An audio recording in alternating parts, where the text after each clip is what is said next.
Joseph Jutan. I'm a career advisor with the FIU Career and Talent Development Department. And today we are going to be talking about CV writing or curriculum vitae writing and also cover letter writing. So every 2 weeks, twice a month, our department sends out a newsletter, and it usually has a variety of different jobs, internships, info sessions, just things that you guys, might be interesting to you guys in terms of, things that could help you bolster your career development. So definitely, if you can, it gets sent to your FIU email address every 2 weeks.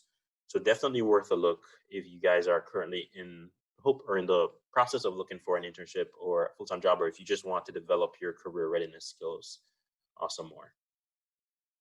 So curriculum vitae writing, definitely different from resume writing. Sometimes I get students who feel like they're completely different or they're the same. I'll kind of go through the differences to kind of help you guys, kind of see the difference between both, but don't overthink it is the main thing I will say. I'll kind of get into the key differences, but I just have two memes here. Your designs consist of soft form colors.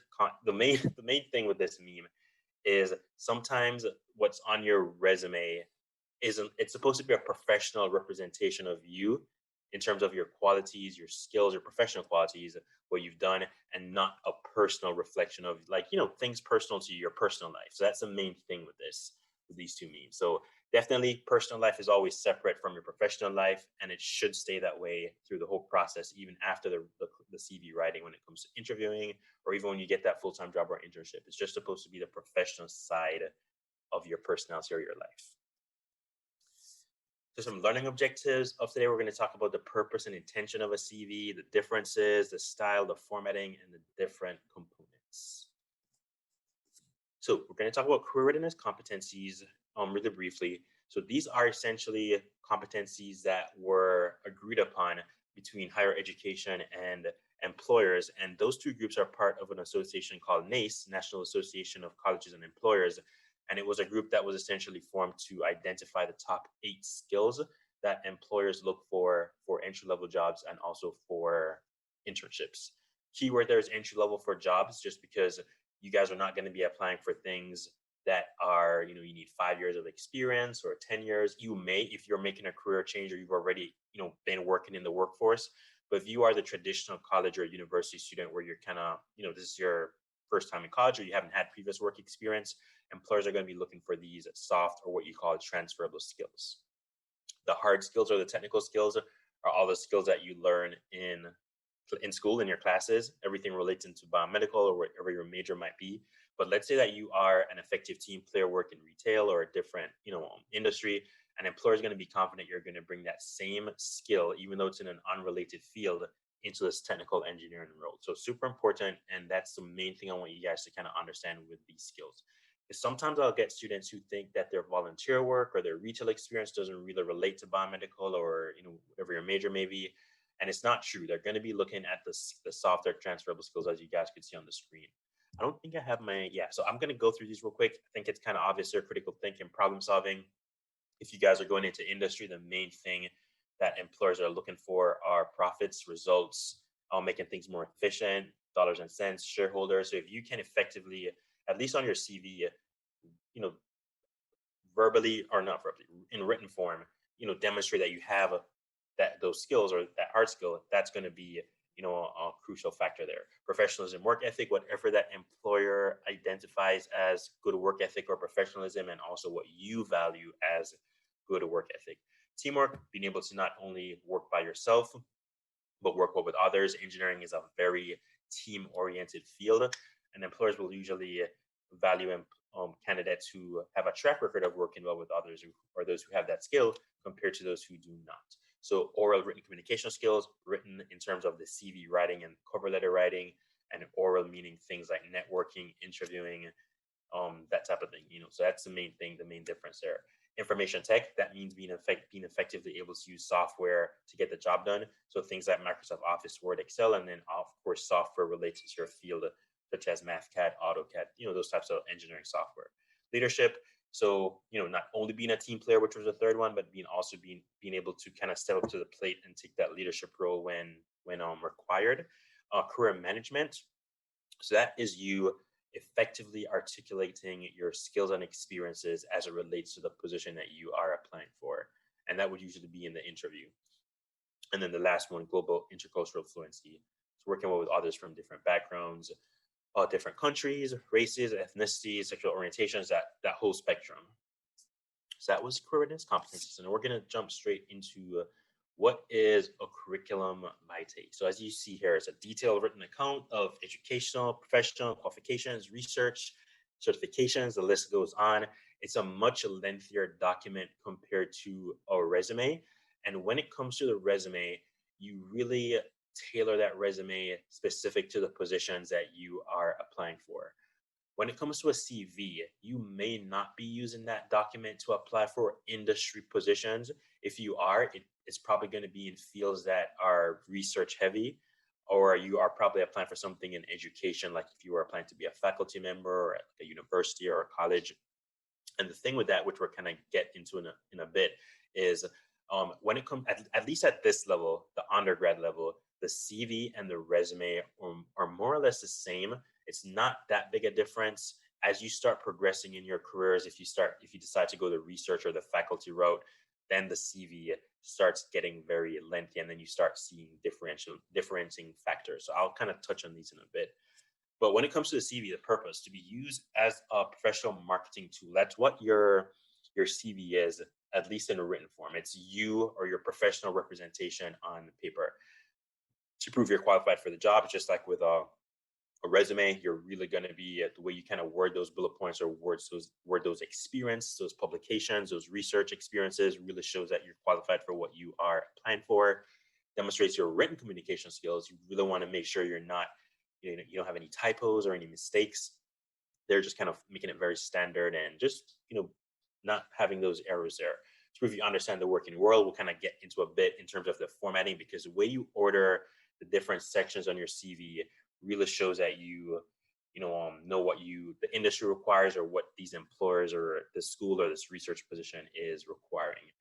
Demonstrate skills, knowledge, skills, interests, passions, and then the biggest thing, just like with a resume, is that the CV is really used to secure an interview. Once you get the callback for an interview for a position, it's not so much about the CV anymore, but more so how are you going to verbalize those experiences in that interview and kind of connect the requirements of that job description with your past experiences, whether it's projects, work experience, fellowships, whatever that looks like for you. So here are a couple of differences between a CV and a resume. When I do my resume workshop, I usually say that the resume should be 1 to 2 pages, ideally 1 page, taking into account margins, font size, spacing, all that stuff. But there's no set limit for a CV. Not sure how many of you guys have looked at your faculty members or your professors' CVs. They're all posted on the FIU website. Some professors have 50 pages, some have 35. Obviously, the more research they've done, the more teaching roles they've done, or even the publications that they have, contributed to, really starts pushing that document into a very lengthy one. Purpose of the curriculum vitae, as I kind of mentioned earlier, tailored for academic, medical, scientific type of roles, usually for positions that require you to have a PhD or a doctoral degree. And then the resume, you could use that for a variety of different stuff. But as you can see, the CV is more so for, research academic type roles. The experience section for a CV emphasizes the research and the academics, which kind of makes sense. And the resume more so highlights your skills and your experiences. Let me check the chat real quick. Yeah. So I see that there is someone, a professor who has 81 pages. Yeah, they could get very, very long. So just to kind of help you see the differences there. For CV, when it comes to additional categories that you could have, like I mentioned, publications, awards, certifications, memberships, it's just, there's no like set number of things you can have. It's usually like I want to say like a dump, but when you are in that research field or in that academic field, everything you've done goes on that CV. When you are in the private sector, you're looking for positions that aren't so academic. Most of the content on your resume are going to be specific to that job description.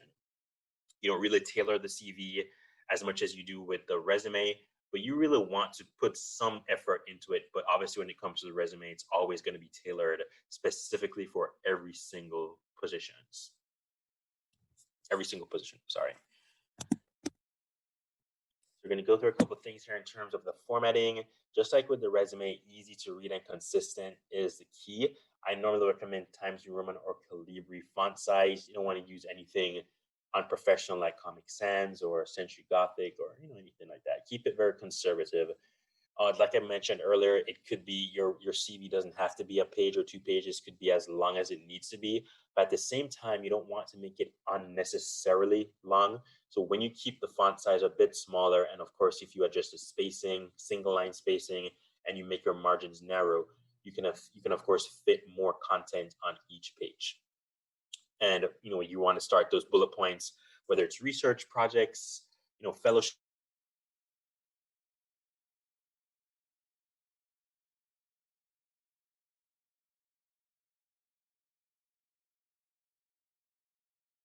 you really want to have bullet points that start for guys. And then, I have 3 to 7 here, but it could go on forever for a much more older or experienced individual in the field. So just a couple tips here for the formatting. So there's no standard formula, just like, when it comes to resume writing, it's very kind of like cookie cutter. This is what you need to do. This is what recruiters look for. And the main focus is on your strengths, your achievements, your teaching experience, your involvements, the orgs that you're involved in, the research. So just way more information compared to the resume. And of course, length determined more by experience, research, publications, industry, etc. So a couple tips there. So I did mention that you don't really tailor the CV as much as you do the resume, but you still do need to put some effort into tailoring it, especially if you are applying for research or faculty positions or anything in that field. So some things may not need to be tailored as much, especially like your publications, the research, the projects, it kind of is what it is. But based on the position that you're applying for, of course, you want to look at that job description. And if you could tailor any of those bullet points in terms of the wording or the skills they're looking for in any way, you definitely should. So it's just going to be a slightly tweaked version of your curriculum vitae. It might not be as heavily tweaked as it would be if it were a resume, but you still should, you shouldn't use the exact same CV for every position. And I just have this slide here for applicant tracking systems, or the ATS. Employers use a different version of this software. It's different for every company or every school. But let's say you are applying for a faculty position with let's say, for example, FIU. FIU's applicant tracking system is going to be different than if you were applying for something with, let's say, for example, University of Florida or UF, right? So it's this, again, software that tracks the words in the job description to the words that you have in your CV. So of course, just a couple bullet points I have here: industry specific words, skills. You don't want to use synonyms, words that mean the same thing. You want to use the exact same words as much as you can as the words that they have there in the description.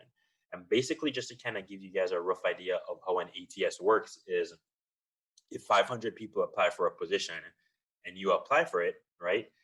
It goes through the software, because they're not going to be going through 500 different applicants when they have a variety of different roles that they need to fill. There's just not enough manpower to go through that many applicants, CVs, and cover letters.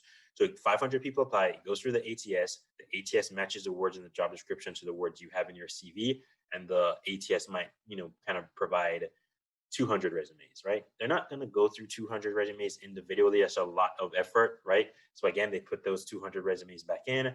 They might up the percentage in the ATS, maybe from, if they had like an 80% word match on words in the job description, they might push that up to maybe like say 95%. Those 200 resumes goes back in, and they probably get back maybe 10 or 12 resumes. They go through, not resumes, CVs, I'm sorry. They go through 10 or 12 CVs, right? Look at all the stuff that they've done. Because just remember, some people could have 50, 60 pages, depending on the experience that they've done. And they'll probably call 3 or 4 people for an interview. So that's just a rough idea of how the ATS works. So definitely you're going to be at an advantage if you tailor it, if you can, compared to just using the same general CV for every single position that you applied for. Oh, and this was just a visual of what that looks like, just like a parser, and like a chopper. And then in the last one, you guys could see in red, they have like the check marks and the word match. And, of course, if you are in that percentage that get through, you have a higher chance of getting a call through for an interview. And then for those who do not get through the system, you get that very generic email saying, thank you for applying, but at this time we're considering other applicants.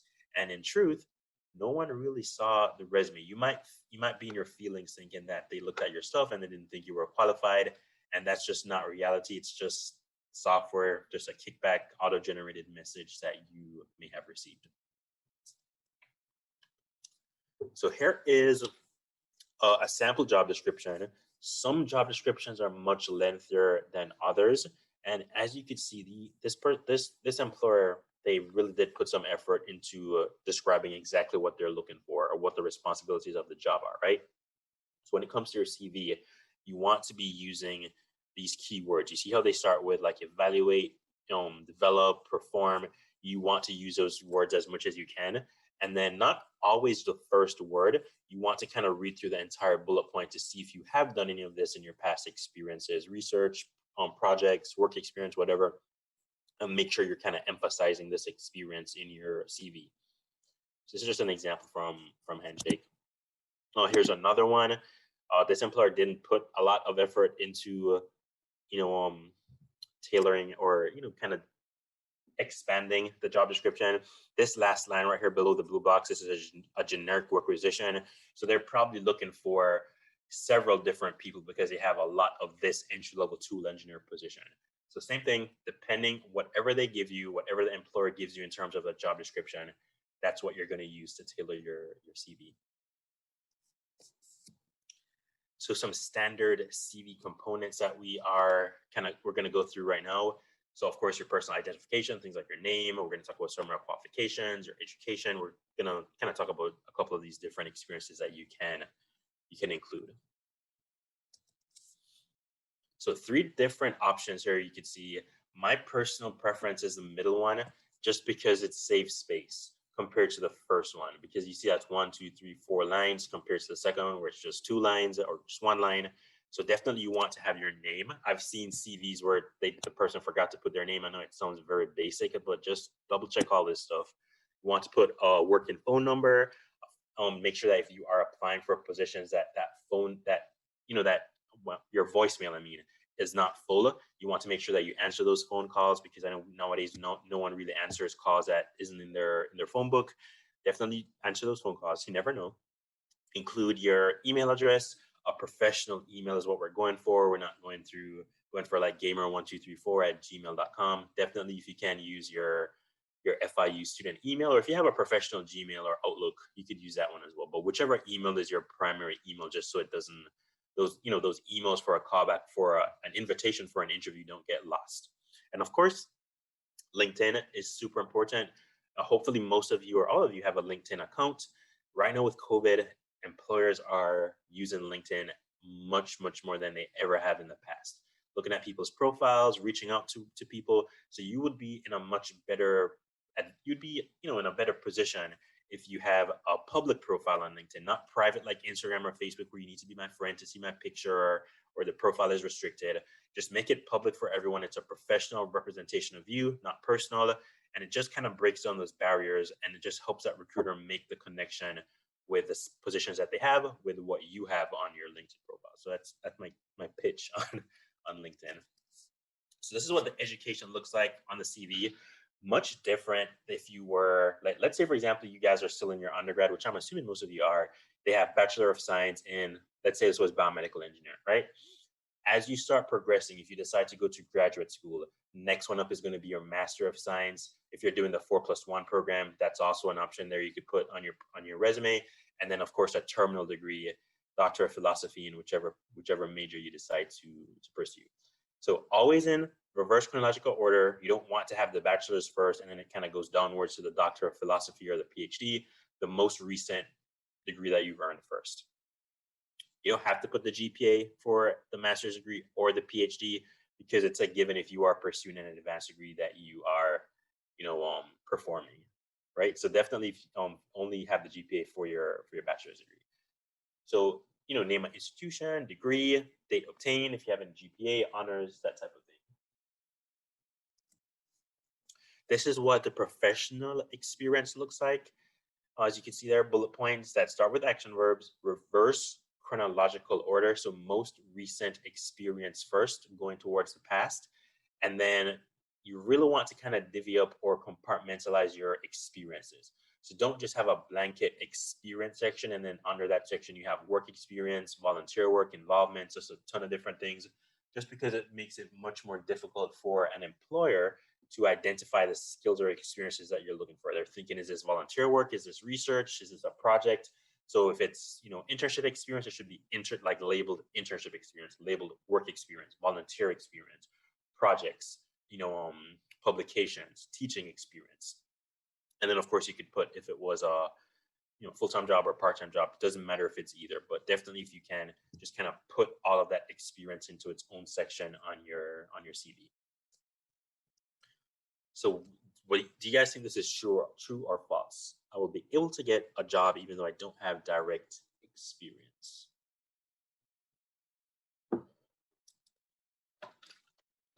True. Yeah, so this is true.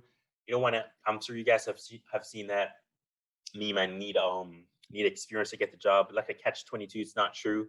You don't need direct experience to get an entry-level job or an internship, right? Because for an internship, again, the whole point of an internship is to learn and to gain experience. So you don't need direct experience. What they would be looking for are like the softer transferable skills that we kind of mentioned in the beginning, like problem solving, attention to detail, teamwork. And then for an entry-level job, the main thing they would be looking for are things that you've done in school, like your projects, your research experiences. If you've helped a faculty member with a publication, just having those relevant experiences there. So that's the main thing. And if you've had an internship, that would be like picture perfect. That's what an employer is looking for. Not required by any means, but definitely it is a culture for engineering students to have an internship before they graduate. It just puts you in a much better place to land that entry-level job as soon as you graduate.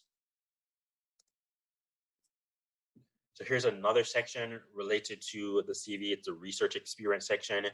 As you guys can see, this looks slightly different from work experience or internship experience, volunteer experience. You really want to put the school, the division, and you could put right there, this is for like a PhD person, but postdoctoral research, and they put their research advisor in their name there. The bullet points stay the same. They're just describing in detail what they did in that research or how they assisted with that research. And then that second one, just some more details there. Similar to when it comes to the resume, you don't want to be vague or unspecific in your bullet points, regardless if it's research or a different type of experience. But definitely, if you can, don't be hesitant to include technical verbiage or stuff related to that research, because you might feel like this person reading my CV isn't going to know what technical ABC 123 is or research 123. Just kind of scratch that whole misconception. Definitely details and much longer detailed bullet points with any relevant outcomes or results is going to be to your benefit. Here's what teaching experience looks like. Similar to any other section, very standard formatting. I didn't go through this one, but you guys can see there on the right-hand side, this person is still doing this research, so May 2010 to present, and then they finished up this research, the second one, in 5 years. So same thing on this one over here, teaching experience. Just make sure you have your dates. And this person put the name of the school, that they were the co-instructor. So definitely, again, bullet points that describe what you did. Core responsibilities, formatting, same theme that we're going for.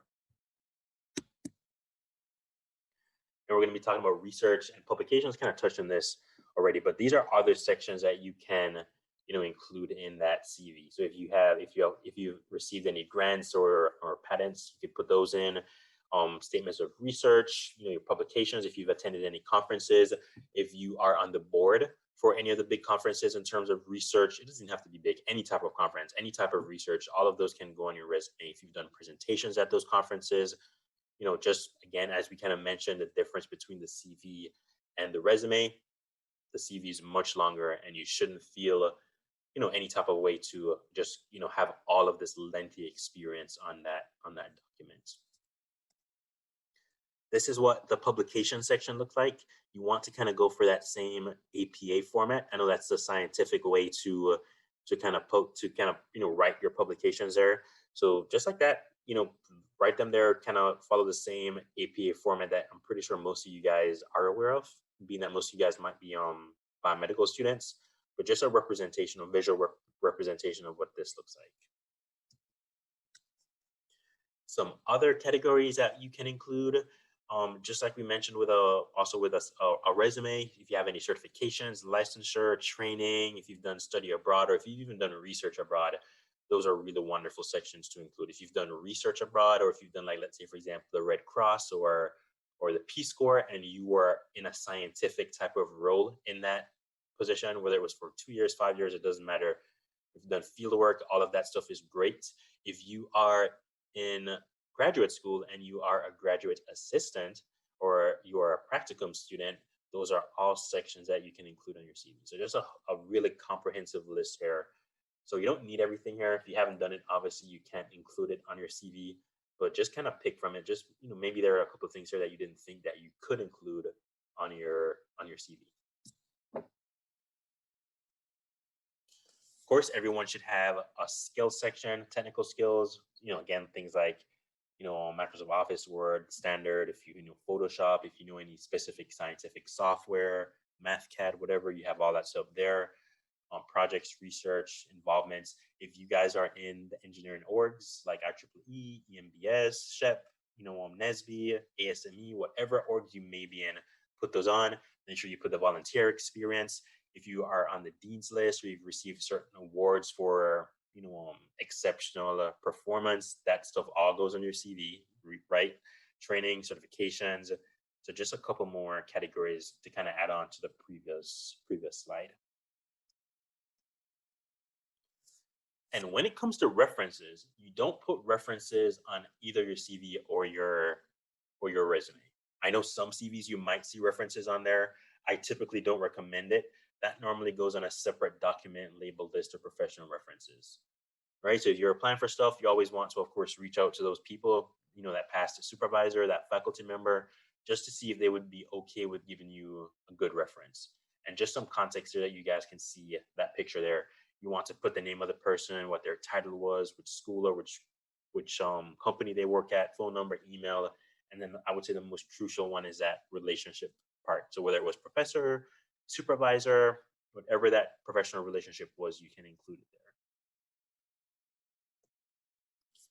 Some things you should not include on your CV, nothing personal, like hobbies. If you're married, don't put your social security number, your picture. If you're 6'1", 175 pounds, don't put any of that stuff. Just like with the resume, it's always a professional representation of you as a budding professional. And all of these things are personal factors or personal attributes that shouldn't come into play in considering you for a full-time job, research position, or an internship. So just a quick summary here. So easy to read, kind of follow all the formatting I kind of mentioned earlier in the beginning. You want to highlight those skills, those experiences. And again, it's just a marketing tool that really helps you be at your best when you're looking for that full-time job or that research position. So not that big of a difference for you guys when it comes to the resume and the CV. Don't get too boxed into thinking it has to be these two different things. If you are applying for something and they ask for upload your CV, upload your resume, sometimes employers use it interchangeably. So don't feel like it needs to be two completely different documents. For the most part, if you are the traditional university student, your CV and your resume is going to be essentially the same document. The only difference is it might be a bit longer, not constrained to one page, just because you could have way more sections on that document, such as research, publications, all that stuff. So definitely, if you guys have any questions about that, I'll be happy to answer it, right now if you want, or from the chat box. But if anything, you could always book an appointment to see me if you're still unsure about the formatting or how your resume should look versus your CV. So, but it's for the most part, it's pretty similar to the standard resume, but just much longer and more detailed. All right, so now we're going to be talking about the cover letter, just so you guys can kind of see what this whole thing is. Some of you may have written cover letters, you probably have, some of you may have not, but I'll kind of get into a bit more detail with this. So why would you want to send a cover letter. I just have 2 bullet points here to show you guys the 2 crucial factors is it shows that you are a good match for the position, and number 2, it shows that you've done your research, right?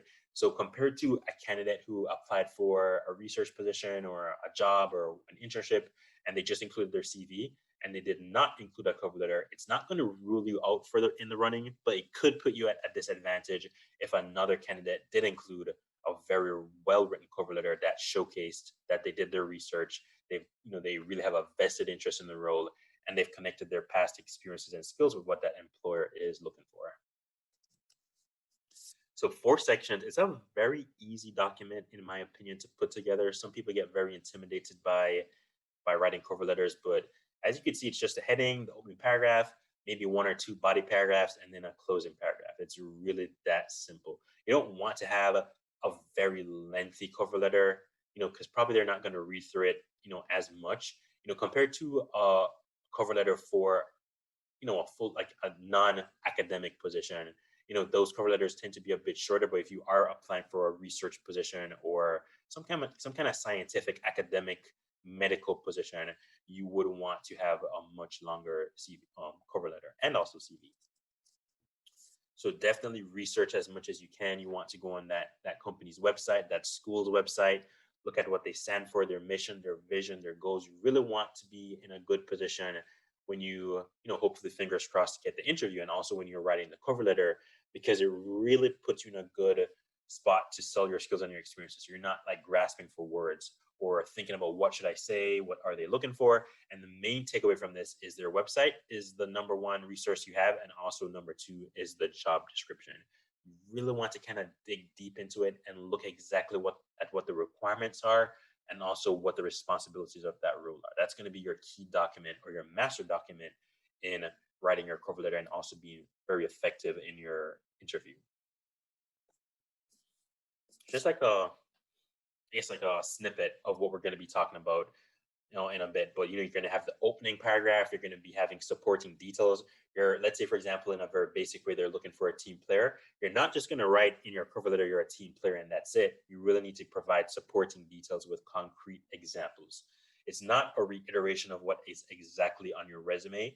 That, let's say, for example, it is that they're looking for a team player. You're not going to take that same bullet point that says, I worked in a team of 4 to accomplish ABC, and then copy paste that into your resume. You're going to essentially be expanding way more in paragraph form compared to the very 1-sentence strict bullet points that you have on the resume or the CV. And then, of course, the goodwill closing is just kind of reiterating your phone number, email, looking forward to hearing from you. Very standard. And I'll show you an example of what that looks like in a couple of slides. So it's going to be business letter format, left justified on the page. You want to have your information there at the top left, the date you applied for that role.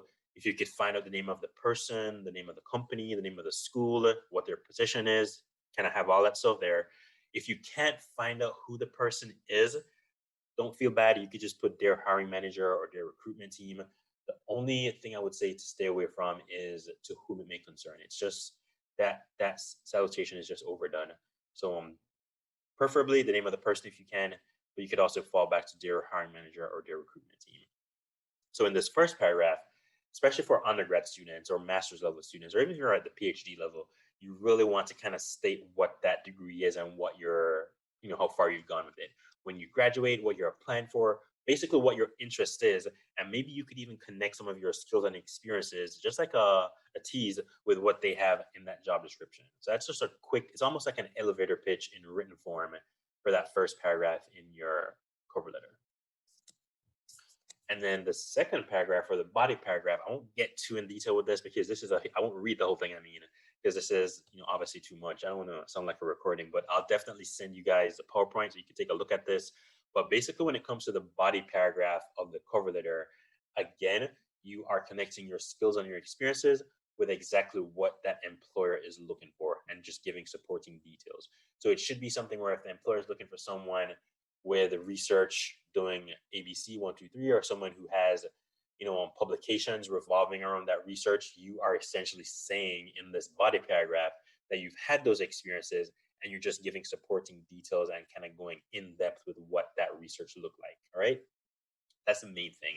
Benefit focused terminology, quantify as much as you can. When it comes to engineering, employers love that. If you are applying for, a research position or something with a university or a school, they really like to see results or outcomes, as is a trend, especially with academic type roles. It's always about the scientific method and what were the results, what were the outcomes, how does that change moving forward for the next, project or the next research experience. So just as much supporting details with benefit focused terminology or results is what we are striving for the cover letter for an academic or research role.